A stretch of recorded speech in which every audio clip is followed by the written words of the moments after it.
किसी भी कंपनी का फंडामेंटल एनालिसिस करते टाइम उसका हम मार्केट कैप देखते हैं, मगर मार्केट कैप देखने के बाद हमें उस कंपनी का एंटरप्राइज वैल्यू भी देखना चाहिए, क्योंकि मार्केट कैप हमें सिर्फ आधा सच बताता है कंपनी की वैल्यूएशन के बारे में। तो चलिए इसे स्क्रीन पर समझते हैं अच्छे से। जैसे कि आप देख रहे हैं एंटरप्राइज वैल्यू।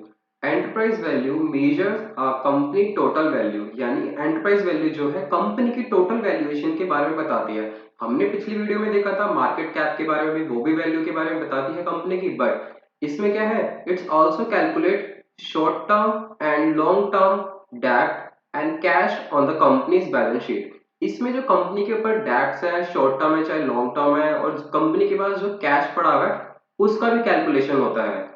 और a company enterprise value can be negative if the total value of cash is more than the total of its market cap and debts।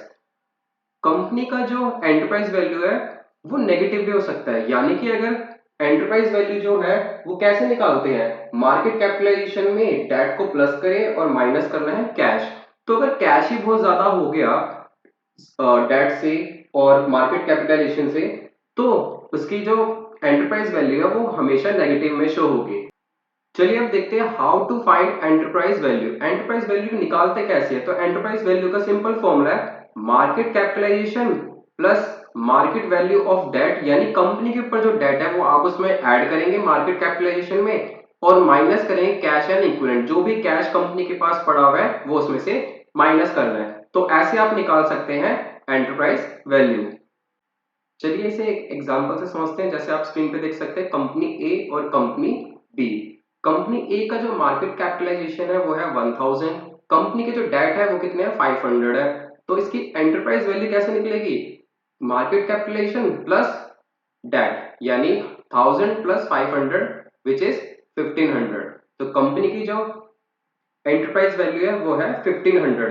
अब इसे एग्जांपल से भी इजी से समझते हैं। जैसे देखिए कोई कंपनी है जिसकी मार्केट कैपिटलाइजेशन है 1000, यानी मुझे उस कंपनी को बाय करने के लिए मुझे इसको कितने देने हैं 1000 रुपीज, ठीक है। तो मैंने 1000 पे करके मैंने कंपनी बाय कर ली। अब बाय करने के बाद कंपनी का जो प्रॉफिट है, लॉस है, डेट है, जो भी सारी चीजें वो मेरी है, ठीक है। तो जब मैंने इसे बाय करा कंपनी का, तब मुझे पता चला कि कंपनी पे जो 500 के क्या है डेट है, तो अब वो मुझे ही पे करने हैं। तो 1000 रुपीज तो मैंने दिए थे कंपनी को बाय करने के लिए, बट अब मुझे उसके 500 के जो डेट है वो भी पे करने हैं, यानी मुझे जो पड़ी कंपनी वो कितने की पड़ी है 1500 की, ठीक है। अब ऐसी कंपनी बी के केस में देखते हैं। कंपनी बी का जो मार्केट कैपिटलाइजेशन है वो है 1000 रुपीज सेम, डेट भी इसके कितने हैं 500, लेकिन कंपनी की जो कैश है, कंपनी के पास जो कैश पड़ा है वो कितना है 700। अब जब मैंने कंपनी बी जो बाय करी 1000 रुपीज में, तो जब मैंने बाय करी यानी मैंने कहा था आपको कि उसके जो प्रॉफिट लॉस, उसके डेट या उसके पास जो भी चीज है वो मेरी है, ठीक है।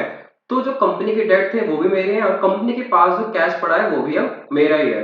तो यानी अब एंटरप्राइज वैल्यू कैसे निकालेंगे, कैपिटलाइजेशन, डेट एंड कैश।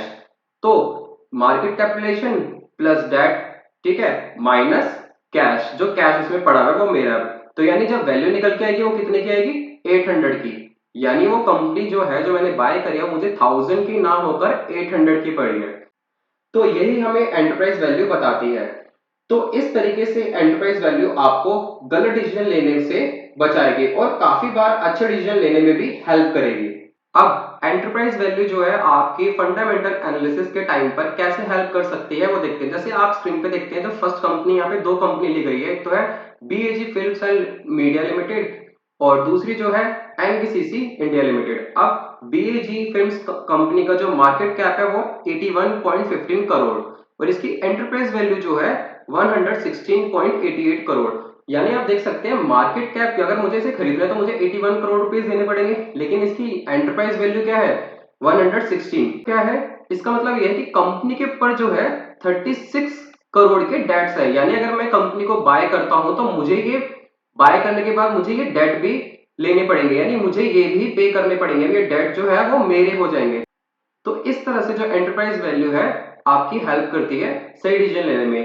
अब सेकंड कंपनी देखिए एनबीसीसी इंडिया लिमिटेड। इसका जो मार्केट कैप है वो है 7398 और इसकी जो एंटरप्राइज वैल्यू है वो है 5047 करोड़। अब आप देखेंगे यहाँ पे मार्केट कैप तो क्या है इसका ज्यादा, लेकिन इसकी एंटरप्राइज वैल्यू क्या है, कम है। यानी कंपनी के पास क्या है, कैश है।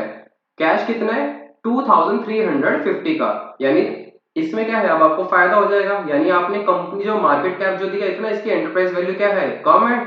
यानी आपके पास कंपनी के पास जो कैश पड़ा है वो भी क्या है, अब आपका है। तो इस तरह से आप जब कंपनी बाय कंपनी चेक करेंगे इन्वेस्टमेंट के लिए, तो इस तरह से आप उन कंपनीज में से जो अच्छी कंपनी है, जो इन्वेस्टमेंट के लायक है, फर्दर स्टडी के लिए लायक है, जिसमें आप आगे जाके और फंडामेंटल एनालिसिस कर सकते हैं इन्वेस्टमेंट के लिए, तो इस तरह से आप उनको देख सकते हैं।